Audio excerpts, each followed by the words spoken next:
English से हिंदी और हिंदी से इंग्लिश में ट्रांसलेट करने के समय में, यानी कि अनुवाद करने के समय में हमें छोटे बड़े कई नियमों का, रूल्स का हमें ध्यान रखना पड़ता है, ताकि हमारा जो अनुवाद है वो एक सही अनुवाद बने और सटीक अनुवाद बने।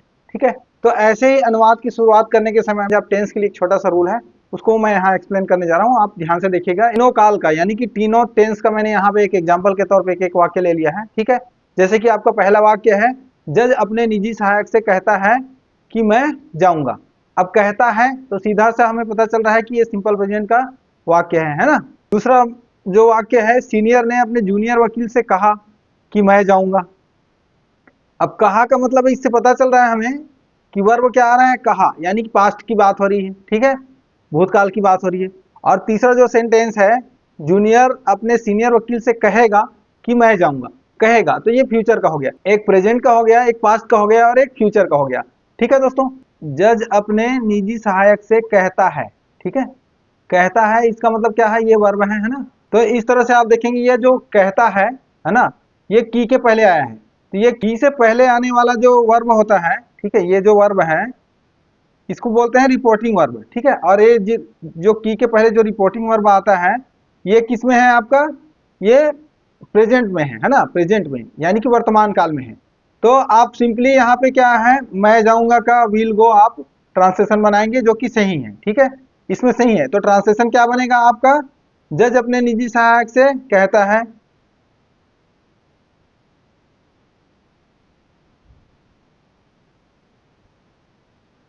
जज टेल्स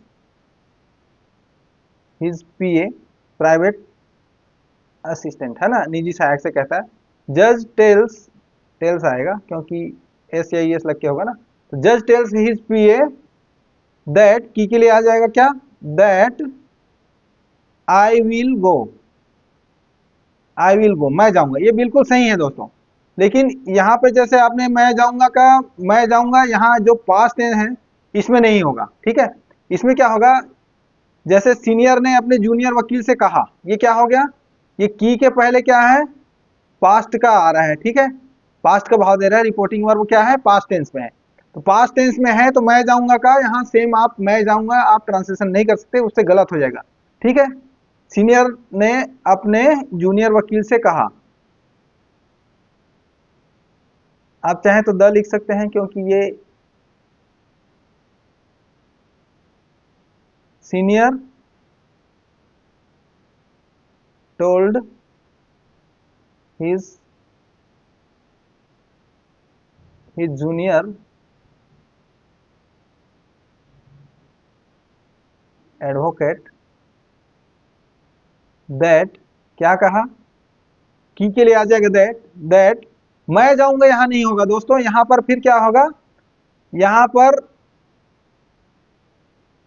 विल गो नहीं होगा। ठीक है, आई विल गो नहीं होगा, यहाँ होगा दैट आई वुड, यानी कि पास्ट टेंस इस्तेमाल होगा यहाँ, आई वुड गो।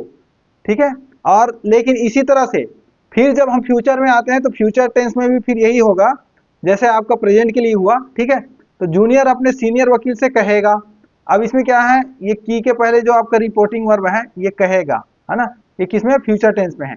तो फ्यूचर टेंस में मैं जाऊंगा दिया है तो यहाँ भी आई विल गो आएगा। ठीक है, तो पहला वाला जो आपका वाक्य है, जूनियर अपने सीनियर वकील से कहेगा,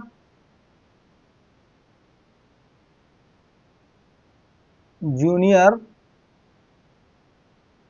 अब कहेगा तो यहां आएगा will tell, junior will tell his senior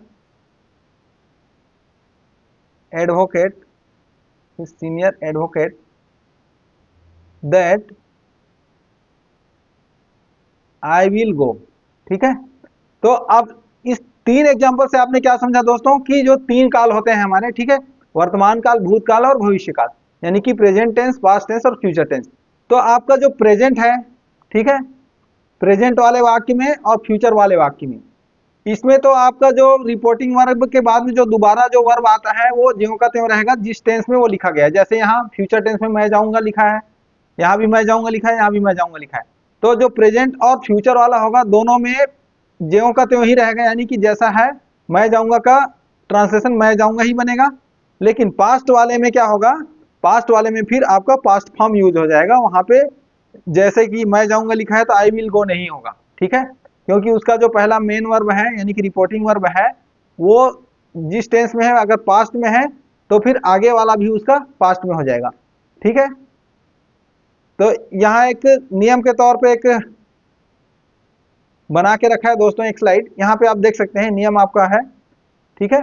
यहाँ नियम के तौर पे समझाने के लिए बताया मैंने, जो प्रेजेंट टेंस होता है ना उसमें जो की के पहले जो भी वाक्य होगा, ठीक है, अगर वो प्रेजेंट टेंस में है, ठीक है, प्रेजेंट टेंस का वाक्य है तो जो सेकंड वाला जो क्लास होगा की के बाद में वो क्या रहेगा, उसी टेंस में रहेगा जैसे मैंने अभी आपको बताया, ठीक है। जैसे कि कहता है कि, है ना, पहले वाले में था। और फ्यूचर में भी उसी तरह से होगा, अगर की के पहले आने वाला वाक्य यानी रिपोर्टिंग वर्ब वाला जो वाक्य है मेन क्लास है वो आपका आगे आने वाले जो क्लास है फ्यूचर में भी अगर इसी तरह से है तो वो जिस टेंस में है उसी टेंस में लिखा जाएगा, ठीक है। जैसे मैंने एग्जांपल में आप लोगों को फ्यूचर टेंस का बताया, आई विल गो करके बताया, लेकिन यहाँ पे चाहे वो फ्यूचर में हो चाहे किसी भी टेंस में हो तो जिस टेंस में रहेगा वो उसी टेंस में लिखा जाएगा जिसमें वो है, ठीक है। लेकिन जो पास्ट टेंस का वाक्य होगा अगर की से पहले, की के पहले में अगर पास्ट टेंस का वाक्य होगा तो वो पास्ट टेंस में ही लिखा जाएगा, ठीक है, और किसी टेंस में नहीं लिखा जाएगा। जैसे कि हमने बताया पहले प्रेजेंट और फ्यूचर में जिस टेंस में रहेगा, ठीक है, फ्यूचर का होगा तो फ्यूचर में लिखा जाएगा, फ्यूचर का होगा तो फ्यूचर टेंस में लिखा जाएगा, और प्रेजेंट का होगा अगर ये जो क्लास के बाद वाला चाहे जिस टेंस में लिखा रहेगा जैसा लिखा रहेगा वैसे ही उसको लिखा जाना है। लेकिन पास्ट वाले में ये चेंज हो जाएगा और पास्ट में ये पास्ट में फिर इसको आपको पास्ट में ही लिखना पड़ेगा। आप जिस टेंस में सेकंड वाक्य रहेगा या दूसरा वाला क्लास जिस वाक्य में रहेगा उस वाक्य में आप उसको नहीं लिख सकते हैं, चाहे वो प्रेजेंट का वाक्य हो सेकंड क्लास में, चाहे फ्यूचर का हो चाहे पास्ट का हो। पास्ट का तो खैर पास्ट में रहेगा लेकिन प्रेजेंट और फ्यूचर वाले को भी आपको पास्ट में जाकर के लिखना पड़ेगा, जैसे हमने अभी पहले वाले स्लाइड में बताया था कि यहाँ पर आई वुड गो हो गया है ना, जैसे यहाँ पे आई वुड गो हो गया पास्ट बन गया इसका, है ना, क्योंकि ये पहले वाला जो है पास्ट में है, इसका जो रिपोर्टिंग वर्ब है पास्ट में है, इसलिए सेकंड वाला भी यहाँ पे आई वुड गो हो गया, ठीक है, ना कि आई विल गो। तो इस तरह से आपको समझना होगा दोस्तों। लेकिन इसमें एक अपवाद है दोस्तों, ठीक है, अपवाद क्या है कि जो की के बाद आने वाले जो क्लास होता है ना सेकंड वाला सेंटेंस जैसे मैंने बताया वो अगर आदत यानी कि हैबिचुअल हैबिट से संबंधित हो, सार्वजनिक सॉरी सार्वभौमिक सत्य यानी कि यूनिवर्सल ट्रूथ का हो, या प्राकृतिक नियम का हो, ठीक है, यानी कि नेचुरल लॉ का हो, ठीक है, इन सब का अगर बोध कराने वाला हो, ऐसा कोई कथन हो जो इन सभी का बोध कराता हो, ठीक है, ऐसा कोई कथन हो स्टेटमेंट हो, तो ये जो नियम है जो अभी मैंने बताया आपको वो लागू नहीं होगा, ये आपको खास ध्यान रखना है। तब क्या होगा फिर जो की के पहले में पास्ट टेंस रहने पर भी की के बाद आने वाले क्लास में प्रेजेंट टेंस और फ्यूचर टेंस का ही प्रयोग करना शुद्ध रहेगा, ठीक है। यानी कि पास्ट होने से भी जैसे मैंने बताया एक ही कंडीशन बताया कि प्रेजेंट और फ्यूचर में तो जैसा है वैसे ही रहता है, पास्ट में पास्ट ही लिखना पड़ता था, लेकिन अगर वो इसी तरह से प्राकृतिक नियम सार्वभौमिक सत्य और आदत हैबिचुअल नेचर को बताने वाला अगर कोई वाक्य है तो ऐसे वाक्य में आपको फिर क्या करना पड़ेगा, जैसे है वो प्रेजेंट टेंस में ही पास्ट टेंस में रहने पर भी आपको जैसा है वैसे ही आपको लिखना पड़ेगा, ठीक है। एक एग्जांपल के तौर पे इस बात को भी समझ लेते हैं, जैसे अपवाद में क्या है कि मेरी माँ भी बोल सकते हो आप, माँ ने बताया कि सूरज पूर्व में उदय होता है, ठीक है। अब ये सूरज पूर्व में उदय होता है ये क्या है, सेकंड वाला क्लास है आपका, पहले वाले क्लास में क्या है, बताया, ठीक है। तो क्या हो गया, माँ ने बताया, पहला वाला क्लास क्या है, मदर टोल्ड, ये क्या आ गया, पास्ट में आ गया। अब की के लिए आ जाएगा दैट, माँ ने बताया मदर टोल्ड दैट, की के लिए आगे दैट सूरज पूर्व में उदय होता है, ठीक है। अब ये क्या है, ये एक यूनिवर्सल ट्रूथ है कि सूर्य हमेशा पूर्व में ही उगता है ना। तो सूरज पूर्व में उदय होता है यूनिवर्सल ट्रूथ है, तो ये जैसा लिखा है उसी टेंस में इसको लिखना पड़ेगा, ठीक है दोस्तों। उसी टेंस में मतलब क्या, द दैट द सन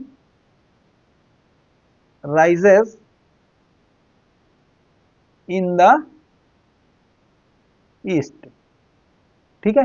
तो ये जिस टेंस में है उसी टेंस में लिखना पड़ेगा, the sun rises in the east. जैसे कि ये पूर्व में उदय होता है, सिंपल प्रेजेंट का वाक्य है की के बाद में, तो सिंपल प्रेजेंट में ही हमने लिख दिया सन, और सिंपल प्रेजेंट बनाने के लिए राइज का राइजेस हो गया, ठीक है, इन द ईस्ट। उसी प्रकार से आप देखेंगे अध्यापक ने बताया, सॉरी यहाँ पर एक मिस्टेक हो गई है मेरे से, आप लोग ध्यान दीजिएगा। मदर टोल्ड, टोल्ड के जगह में आप एक्सप्लेंड कर लो तो ज्यादा बेहतर रहेगा, है ना। मदर एक्सप्लेंड, मदर एक्सप्लेंड ऐसा कर लो, बताया है तो एक्सप्लेन कर लो, टोल्ड, टोल्ड के जगह में ज्यादा बेहतर रहेगा। लेकिन बात वही है, रिपोर्टिंग वर्ब यहाँ पे पास्ट में है, इतना सा बात है, ठीक है। सेकंड वाक्य में देखो, अध्यापक ने बताया, बताया तो ये क्या है, पास्ट का है ना बात, की के पहले रिपोर्टिंग वर्ब आ रहा है आपका बताया, यानी पास्ट की बात हो रही। पृथ्वी सूर्य के चारों ओर घूमती है, तो आ जाएगा the teacher explained, the teacher explained, ठीक है, पास्ट में हो रही बात, टीचर ने बताया। दैट क्या बता रहे हैं आगे, कि पृथ्वी सूर्य के चारों ओर घूमती है, ये भी यूनिवर्सल ट्रूथ है, ठीक है। तो यूनिवर्सल ट्रूथ होने की वजह से फिर हम क्या करेंगे, ये सिंपल प्रेजेंट में होते हैं यूनिवर्सल ट्रूथ वाले वाक्य, तो सिंपल प्रेजेंट में है तो हमें सिंपल प्रेजेंट में ही लिखना पड़ेगा, जो है ये भले ही पीछे में पास्ट टेंस दिया है लेकिन इसमें हम लिखना पड़ेगा यही अपवाद है, ठीक है। तो पृथ्वी सूर्य के चारों ओर घूमती है, that the earth moves, moves, ठीक है, राउंड द सन, ठीक है दोस्तों। तो जैसा है वैसे ही लिखना पड़ेगा, एक अपवाद है। पिताजी ने बताया कि चांद रात में दिखता है, फादर एक्सप्लेन्ड कर लो या टोल्ड बोल लो, कोई दिक्कत नहीं है, बताया उन्होंने। फादर एक्सप्लेन्ड या टोल्ड दैट, ठीक है। तो ये टोल्ड या एक्सप्लेन्ड जो भी है, ये क्या है आपका पास्ट टेंस का वाक्य है। यहाँ ये जो की है इससे पहले क्या है, रिपोर्टिंग वर्ब बताया है, तो ये क्या है, पास्ट में है। और उसके बाद में जो क्लास आ रहा है सेकंड नंबर पे, चांद रात में दिखता है, ये क्या है, प्रेजेंट सिंपल में है, क्योंकि ये भी यूनिवर्सल ट्रूथ है कि चांद रात में ही दिखता है, ठीक है। तो फादर एक्सप्लेन्ड आप लिख टोल्ड दैट द मून दिखता है के लिए क्या हो जाएगा, अपीयर्स, है ना, ता है ती है ते है, तो अपीयर्स वर्ब का एस या ईएस वाला फॉर्म आ जाएगा, अपीयर्स इन द नाइट, रात में दिखता है, ठीक है। तो इस तरह से मैंने एग्जांपल से आपको समझाने की कोशिश किया है दोस्तों कि चेंज ऑफ सेंटेंस क्या होता है, किस तरह से सेंटेंस चेंज होते हैं, ठीक है, और उसके लिए क्या रूल होता है, और ट्रांसलेशन के समय में ये बहुत आपके लिए उपयोगी साबित होगा, ऐसा मुझे उम्मीद है। और इसी तरह की जानकारी पाने के लिए चैनल को सब्सक्राइब कर लेना, और साथियों अगर ये वीडियो अच्छा लगा हो तो लाइक करके कमेंट जरूर कर देना कि आपको वीडियो कैसा लगा है। फिर मिलेंगे अगली वीडियो में बहुत अच्छी जानकारी के साथ में, तब तक के लिए नमस्कार, धन्यवाद।